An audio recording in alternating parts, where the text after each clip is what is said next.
अस्सलामुअलैकुम एवरीवन। जैसे कि हमने पार्ट 1 और पार्ट 2 में biomechanics of knee joint discuss किया था, आज हम biomechanics of knee joint part 3 discuss करेंगे। Part 3 of biomechanics of knee joint जो है वो हमारे पास है movements on knee joint. Movements on knee joint कि हमारे पास जो नी जॉइंट है, जो नी कम्प्लेक्स है, नी जॉइंट कम्प्लेक्स है, जो बना है हमारे पास पेटोलोफीमोरल जॉइंट से एंड टिबियोफीमोरल जॉइंट से। तो इसमें हमारे पास कौन कौन सी मूवमेंट्स आ सकते हैं? तो हमारे पास जो बेसिक मूवमेंट्स है वो है हमारे पास फ्लेक्शन है, एक्सटेंशन है, internal rotation, external rotation, abduction और एडक्शन है। लेकिन जो कि हमारे पास नी जॉइंट जो है वो एक कम्प्लेक्स जॉइंट है, एक कम्प्लेक्स जॉइंट है। क्या मतलब है? इसमें हमारे पास टिबियोफीमोरल जॉइंट है और दूसरा जो है वो है पेटोलोफीमोरल जॉइंट है, क्योंकि इन दो जॉइंट की कम्बिनेशन से हमारे पास नी जॉइंट कम्प्लेक्स बना है। सही है। अब जब हम मूवमेंट्स परफॉर्म करेंगे तो हम देखेंगे कि हमारे पास जो टिबियोफीमोरल जॉइंट है, इस पे जो मूवमेंट्स परफॉर्म होंगे, जैसे फ्लेक्शन मूवमेंट है, फ्लेक्शन मूवमेंट है। तो फ्लेक्शन मूवमेंट किस तक कौन कौन, तो जब हम मूवमेंट्स के बात करते हैं तो हम बेसिकली मसल्स के बात करते हैं, क्योंकि हमारे पास कौन कौन से मसल है जो इनिशिएट करता है फ्लेक्शन मूवमेंट को, एक्सटेंशन मूवमेंट को, इंटरनल और एक्सटर्नल रोटेशन को। जब हम फ्लेक्शन मूवमेंट्स के बात करते हैं कि हमारे पास फ्लेक्शन मूवमेंट है और वो इनिशिएट होता है, तो जो मसल्स है वो हमारे पास डायनामिक स्टेबलाइजर है, वो क्या करते हैं, वो मूवमेंट्स को इनिशिएट करते हैं। तो हमारे पास जो मसल्स इन्वॉल्व है नी जॉइंट में, जो हमारे पास फ्लेक्शन मूवमेंट इनिशिएट करता है, वो है हमारे पास हैमस्ट्रिंग मसल्स है, हैमस्ट्रिंग मसल्स है। दूसरा जो है हमारे पास वो है ग्रेसिलिस मसल्स, ग्रेसिलिस मसल। दूसरे जो है वो सर्टोरियस है। इसके अलावा हमारे पास गैस्ट्रोनीमियस मसल्स है, जो पोस्टीरियर लेग पे लोकेटेड है हमारे पास, गैस्ट्रोनीमियस। इसके अलावा प्लांटेरिस है, प्लांटेरिस एंड पोप्लिटीज मसल्स, पोप्लिटीज मसल्स। ये मसल जो है ये हमारे पास बेसिकली क्या करता है, इनिशिएट करता है फ्लेक्शन मूवमेंट को। जब हम ये बात करते हैं कि फ्लेक्शन मूवमेंट हमारे पास नी जॉइंट पे इनिशिएट होता है, लेकिन इससे पहले फ्लेक्शन इनिशिएट होगा जब हमारे पास लॉक्ड नी होगी, लॉक्ड नी। लॉक्ड नी अब क्या है? जब हमारे पास नी फुल एक्सटेंडेड फॉर्म में होगी, फुल एक्सटेंशन, जो लोग नी है वो हमारे पास फुल एक्सटेंशन ऑफ नी को हम कहते हैं। जब हमारे पास नी पे फुल एक्सटेंशन होगा, लॉक्ड का क्या मतलब है? जब हमारे पास दो सरफेस है, फॉर एग्जांपल ये हमारे पास सरफेस है, दो सरफेसेस है, तो ये एक ही मतलब एक ये सरफेस होगा और एक ही, जब इसमें हमारे पास ज़ीरो कॉन्टैक्ट, मतलब इसमें कॉन्टैक्ट फुल कॉन्टैक्ट है और ज़ीरो डिस्टेंस होगा, मतलब टू सरफेसेस है और वो फुली इन कांटेक्ट में है एक दूसरे के साथ, जिसके बाद हमारे पास मूवमेंट प्रोड्यूस नहीं होगे, तो वो हमारे पास एक लॉक्ड पोजीशन है, एक जॉइंट के लिए, एक मूवमेंट के लिए। तो हमारे पास जो नी पे लॉक नी होगा तो वो वहाँ पे फुल एक्सटेंशन होगा, जो फुल एक्सटेंशन होगा वहाँ पे नो मूवमेंट्स प्रोड्यूस होगा, क्योंकि नी फुल एक्सटेंडेड है और दोनों सरफेस जो हमारे पास टिबिया एंड फीमर है कि कॉन्डाइल्स है वो एक दूसरे के साथ इन कांटेक्ट में होंगे, तो इसके बाद हमारे पास मूवमेंट नहीं होगा। अब जब हमारे पास नी तो लॉक्ड है, इसको हम अनलॉक्ड करेंगे तभी हमारे पास क्या होगा, फ्लेक्शन मूवमेंट होगा। तो हमारे पास जो ये पोप्लिटीज मसल्स है, ये हमारे पास मेन मसल है, अनलॉकर मसल है, इसको हम लॉकस्मिथ भी बोलते हैं। अब लॉकस्मिथ का क्या मतलब है? यहाँ पे इसका मतलब है कि जो हमारे पास लॉक नी की पोजीशन आई है, ये मसल एक्ट करेगा हमारे पास कहाँ पे, जो जॉइंट बना है, जॉइंट किस चीज़ में बना है, फीमर में बना है और टिबिया में, तो ये रोटेट करेगा किस चीज़ को, फीमर को मीडियली रोटेट करेगा, और इस मीडियली रोटेशन के रिजल्ट में हमारे पास क्या आएगा, हमारे पास फ्लेक्शन मूवमेंट आएगी। तो फ्लेक्शन मूवमेंट जो है वो हमारे पास इस मसल की वजह से आती है, क्योंकि ये हमारे पास नी को अनलॉक्ड करता है। सही है। और जो मसल्स हैं हमारे पास बेसिकली हैमस्ट्रिंग मसल हो गई, ग्रेसिलिस सेटोर्स, ग्रेस्टोनीमियस प्लांटर्स पॉप्लिटिस।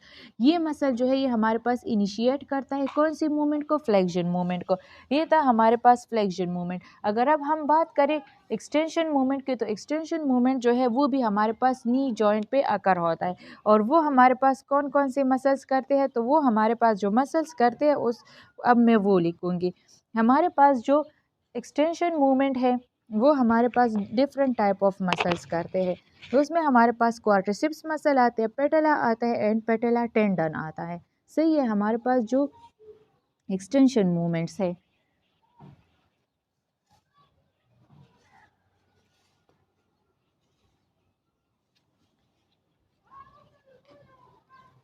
जो हमारे पास एक्सटेंशन मूवमेंट है, एक्सटेंशन मूवमेंट अब कौन सा मूवमेंट है, जब एक्सटेंशन वो मूवमेंट है हमारे पास, वो जो हम मूवमेंट परफॉर्म करते हैं एक्सटेंशन मूवमेंट, तो वो हमारे पास मसल की वजह से आता है। एक्सटेंशन में हमारे पास जो है एंगल इंक्रीज होता है।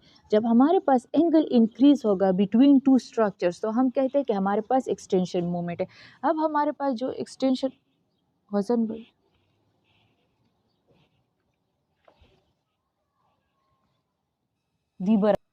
जो हमारे पास एक्सटेंशन मूवमेंट है, तो वो हमारे पास कब होगा, जब हमारे पास एंगल इंक्रीज होगी। अब जब हमारे पास जो मेन एक्सटेंसर्स मसल्स है वो हमारे पास क्वाड्स मसल्स है, जो हमारे पास क्वाड्रिसेप्स मसल्स है, जो क्वाड्रिसेप्स मसल्स है वो हमारे पास क्या है, वो हमारे पास main extensor of knee joint है। सही है। अब क्वाड्रिसेप्स मसल्स हमारे पास फर्दर 3 मसल्स पे कॉन्सिस्ट है। हमारे पास है वास्टस मीडियलिस, लेटरालिस और इंटरमीडियस। ये मसल जो है हमारे पास क्या करता है, ये मसल जो है हमारे पास एक्सटेंशन ऑफ नी जॉइंट को इनिशिएट करता है। यहाँ पे हम कहते हैं कि हमारे पास जिस तरह एल्बो जॉइंट में बाय जॉइंट मसल्स थे, बाय जॉइंट का क्या मतलब है, जो हमारे पास 2 मसल्स हो और वो एक मूवमेंट को परफॉर्म करते हैं, जैसे मसल क्रॉसिंग करते 2 जॉइंट्स को। इस तरह हमारे पास इस नी जॉइंट में जो वास्टस मीडियलिस है, ये हमारे पास है वास्टस फीमोरस मसल्स, वास्टस फीमोरस मसल जो हो गया, ये हमारे पास कौन सा मसल है, बाय जॉइंट मसल है, क्योंकि यहाँ पे एक तो ये हिप जॉइंट को क्रॉस करता है और दूसरा ये हमारे पास कौन से जॉइंट को क्रॉस करता है, नी जॉइंट को क्रॉस करता है। तो ये 2 जॉइंट को क्रॉस करते इसलिए हम इसको बाय जॉइंट मसल कहते हैं और इसकी रिजल्ट में हमारे पास एक्सटेंशन मूवमेंट आती है। इसके बाद हमारे पास है एक्सटर्नल रोटेशन, इंटरनल रोटेशन। तो अब हम एक्सटर्नल और जो हमारे पास रोटेशनल मोशंस हो गए, रोटेशनल मोशंस में अब कौन कौन से मोशन आते हैं, मतलब हमारे पास है lateral rotation at knee joint and medial rotation at knee joint. जो हमारे पास lateral rotation at knee joint है, तो वो हमारे पास बेसिकली कौन सा मसल करते हैं, बाइसेप्स फीमोरस।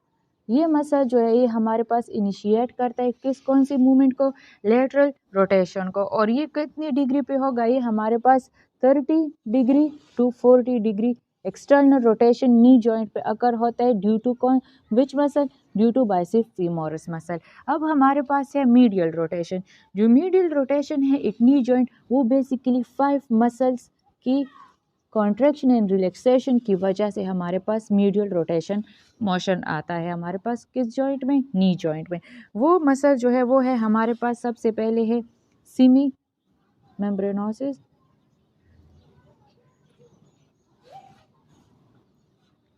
दूसरा है हमारे पास सीमी टेंडेनोसिस,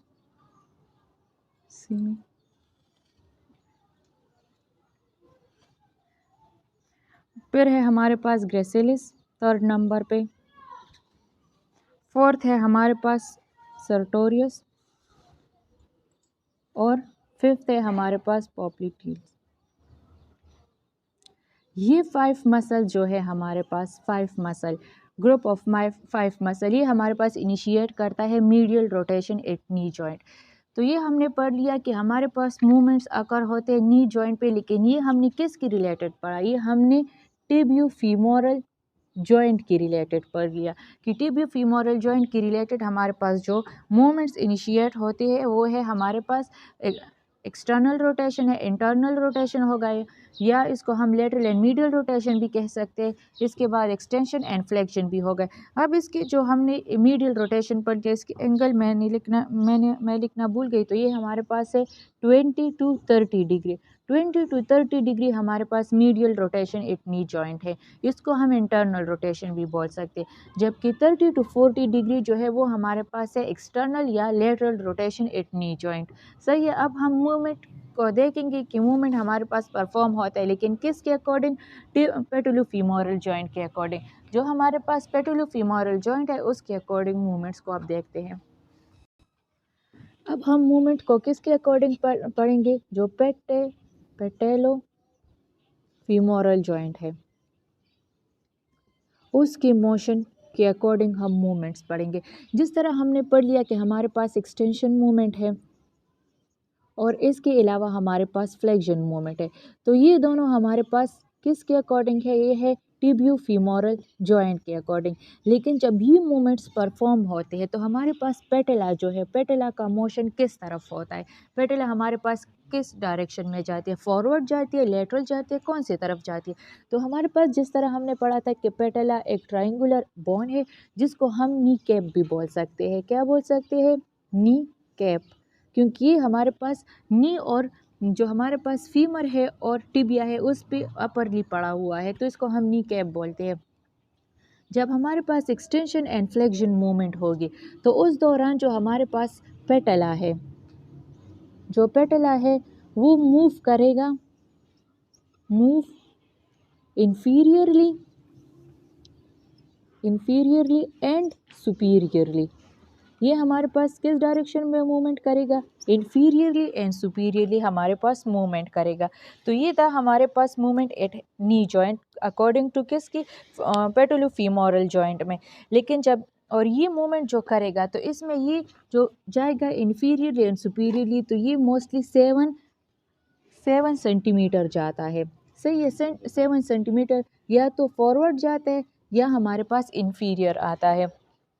अब इस ट्रैकिंग और पेटेला को कौन मतलब स्टेबलाइज रखता है कि पेटेला हमारे पास एक ही पोजीशन में आ जाए। जो हमारे पास क्वाड्स मसल्स है, जो हमारे पास क्वाड्स मसल्स है, तो जो हमारे पास रेक्टस वास्टस लेटरलिस मसल्स है, वास्टस लेटरलिस, ये मसल जो है, ये जो हमारे पास पेटेला है इसको लेटरली पुश करते हैं कि ये लेटरल तरफ पे आ जाए। जबकि हमारे पास जो वास्टस मीडियस ओब्लिक मसल्स है वो इस लेटरल पुलिंग ऑफ जो लेटरल पुलिंग ऑफ पेटेला है ना, इसको रेजिस्ट करता है, अपोज करता है कि ये हमारे पास लेटरली ना जाए और specific at centre of knee joint पे रह जाए। तो हमारे पास जो क्वाड्स मसल है ये स्टेबलाइज रखता है हमारे पास पेटेला को। जब हमारे पास एक ये बात हो गई कि हमारे पास जो ट्रैकिंग ऑफ पेटेला है वो हमारे पास क्वाड्स मसल करते हैं, ट्रैकिंग ऑफ पेटेला ये हमारे पास क्वाड्स मसल करते हैं। लेकिन अगर हमारे पास माइल्ड ट्रैकिंग आ गई, माइल्ड ट्रैकिंग का क्या मतलब है, माइल्ड ट्रैकिंग का ये मतलब है कि हमारे पास जो ये पेटेला है ये हमारे पास सेंटर्ड पोजीशन, क्योंकि ये सेंटर्ड पोजीशन में है, ये उस सेंटर्ड पोजीशन में नहीं रहेगी, ये कभी लेटरल जाएगी, कभी फॉरवर्ड, कभी बैकवर्ड मतलब इंफीरियरली, कभी मीडियली। तो ये माइल्ड ट्रैकिंग ऑफ जो पेटेला है ये कौन सा करते हैं, जब हमारे पास इलियोटिबियल बैंड जो है, इलियोटिबियल बैंड जो हमारे पास कहाँ से स्टार्ट है, हमारे पास इलियम से स्टार्ट है और लेटरली अटैच है हमारे पास टिबिया पे। ये बैंड पे अगर हमारे पास ये बहुत ज़्यादा टाइट हो गया तो इसके टाइटनेस और इसकी माल फंक्शनिंग की वजह से हमारे पास माल ट्रैकिंग ऑफ पेटेला आएगा, ये पेटेला को सेंटराइज्ड पोजीशन में नहीं रखेगा। तो ये था हमारे पास बायोमैकेनिक्स ऑफ नी जॉइंट में पार्ट 3 में हमने movement of on knee joint पढ़ लिया। हमने पढ़ लिया कि हमारे पास कौन सी movement, external rotation, internal rotation, flexion हो रहा है, एक्सटेंशन हो रहा है। अब हमने एक मूवमेंट नहीं पढ़ा। एक मूवमेंट वो कौन सा है, वो हमारे पास एबडक्शन और एडक्शन मूवमेंट है। जो हमारे पास एबडक्शन और एडक्शन मूवमेंट्स है,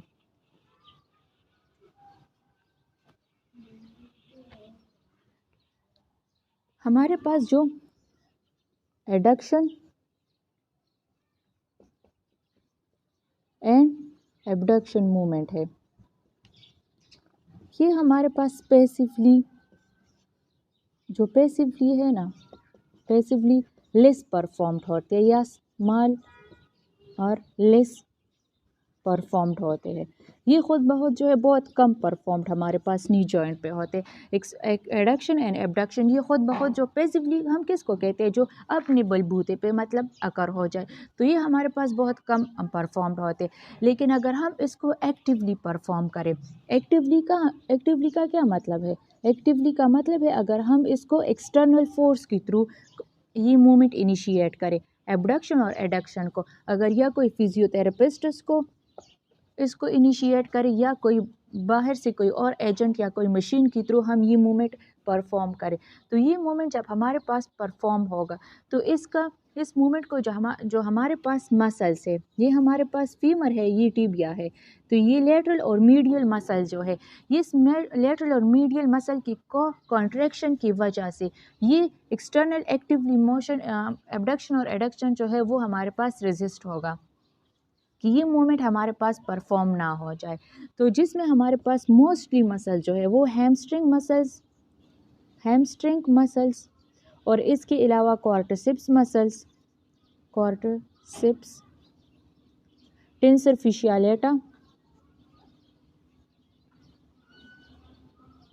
फिशियालेटा एंड ग्रेसिलिस, ये मसल्स जो है ना, ये क्या करते हैं, ये चार मसल, ये तो ग्रुप ऑफ मसल है, हैमस्ट्रिंग एंड क्वाड्रिसेप्स, लेकिन टेंसर फिशियालेटा और ग्रेसिलिस ये मूवमेंट, इसकी कॉन्ट्रैक्शन इस मूवमेंट को एबडक्शन और एडक्शन को एक्टिवली जो है वो रेजिस्ट करते हैं कि हमारे पास अकर ना हो जाए। लेकिन इसकी रेजिस्टेंस कितनी है, 11 to 14% ये हमारे पास रेजिस्ट करता है। 11 to 14% हैमस्ट्रिंग क्वाड्रिसेप्स टेंसर फिशियालेटा हमारे पास एक्टिवली जो एबडक्शन और एडक्शन है इसको क्या करता है, रेजिस्ट करता है। और पैसिवली हमारे पास बहुत कम अमाउंट में ये मूवमेंट एबडक्शन और एडक्शन जो है वो नी जॉइंट पे अकर होता है। तो ये था हमारे पास बायोमैकेनिक्स ऑफ नी जॉइंट की पार्ट 3, जिसमें हमने मूवमेंट ऑफ नी जॉइंट पर लिया। पार्ट 4 में हम जो लोड ऑन नी जॉइंट पढ़ेंगे।